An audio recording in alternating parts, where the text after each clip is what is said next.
second lesson, the second series of how to replicate or to fake, if you want to put it bluntly, virtuoso piano skills, because I know that many novices or many beginners get really intimidated when they look at really, technically brilliant players and they say, I could never play like that. Well, you can. I'm here to encourage you and to break down the extreme piano techniques to enable you to really kind of use these techniques even if you're a beginner. And I'm going to base a lot of it on the video I did with the wonderful Ben Turi. And if you haven't seen that video that I did with Ben, I'm going to put it on at the end of this lesson. I'm going to put a link to that video so you can see. So do watch that video. Now I'm going to put it up as a link at the end of this lesson so you can see what I'm talking about.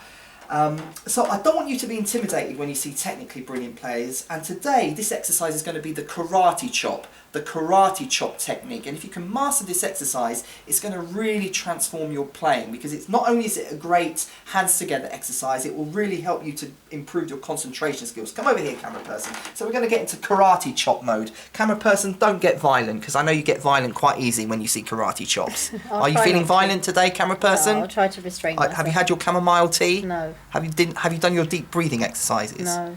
Oh, you don't sound very enthusiastic. Okay, camera person's showing aggression here. Okay, here we go.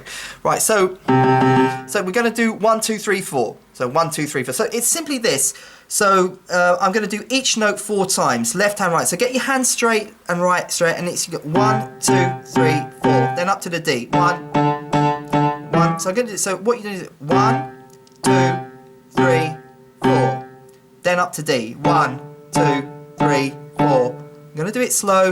The biggest mistake you can make is trying to do this too quickly. So really slow it down. 1, 2, 3, 4. 1, 2, 3, 4. Each note 4 times. 3, 4. 1, 2, 3, 4. 1, 2, 3, 4. 1, 2, 3, 4. So we'll just do that octave. So each note 4 times with the karate chop, right?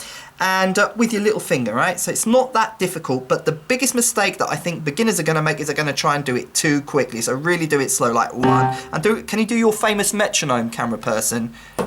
2. No, so 1, 2. Actually, I think it's going to 1, 2, 3, 4. You should do a metronome, but camera person is a bit confused today. 2, 3, 4.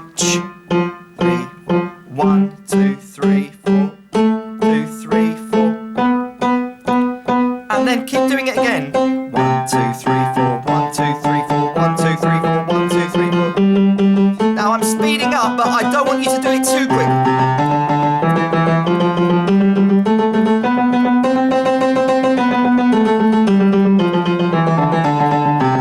You get the idea? So I'm doing each one 4 times. Now you can do this as fast or as slow as you want, but I strongly suggest you do it really slow. Even if it's just like this. 1, 2, 3, 4. That's cool. 1, 2, because you've really got to get the notes exact to do it right. You don't want to be hitting notes sort of at either side. You want to get it accurate, 1, 2, 3, 4. 1, 2, 3, 4. 1, 2, 3, 4. 1, 2, 3, 4. 1, 2. And you can go down. 1, 2.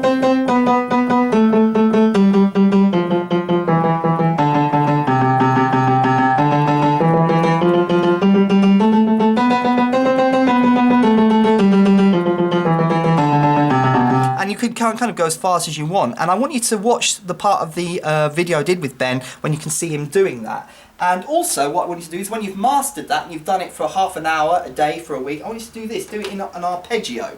Again, this will really help you with the topography. That means kind of like the layout of the piano to hit the notes. So let's do an arpeggio.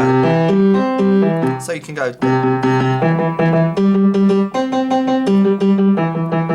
Because that really helps you to aim correctly at the notes, okay? So you're not hitting the wrong note. So 1.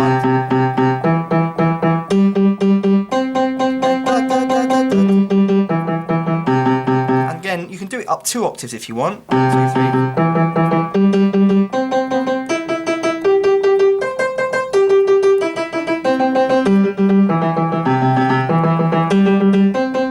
Slow it down. 1, 2, 3, 4. Each one 4 times. 1, 2, 3, 4. 1, 2. You've really got to aim for the notes, and you've you've really got to get used to the geography of the keyboard in order to do it correctly. So I want you to do those two exercises for me, the straight up and down octave and the arpeggio using the karate chop. And again, this is the key point. Don't do it quickly. If you're a total beginner, it doesn't matter if you have to do it like this. Look, look. I mean, if you literally have to do it at a snail's pace, then do it. Again, the biggest mistake you're going to make is trying to do it too quickly and then saying, oh, I can't do it, it's too difficult. Really slow it down and practice this technique for like 15 minutes a day for a couple of weeks, and it'll really improve your overall skills. Now, this is, I haven't seen this technique taught anywhere else, and I got it from Ben by looking at Ben's playing, the famous karate chop.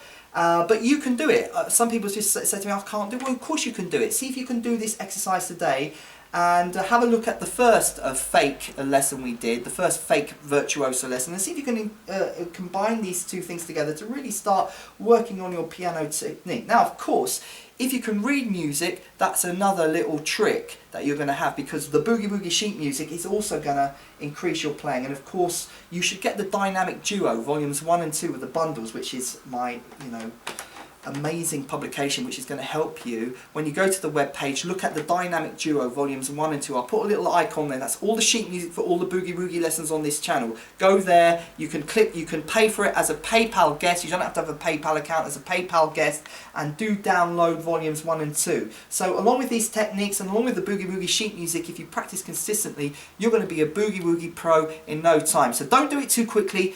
A little bit at a time, take it slow, and you too can be a badass boogie pro in no time. This is Dr. K encouraging you to practice, and I will talk to you very soon. soon.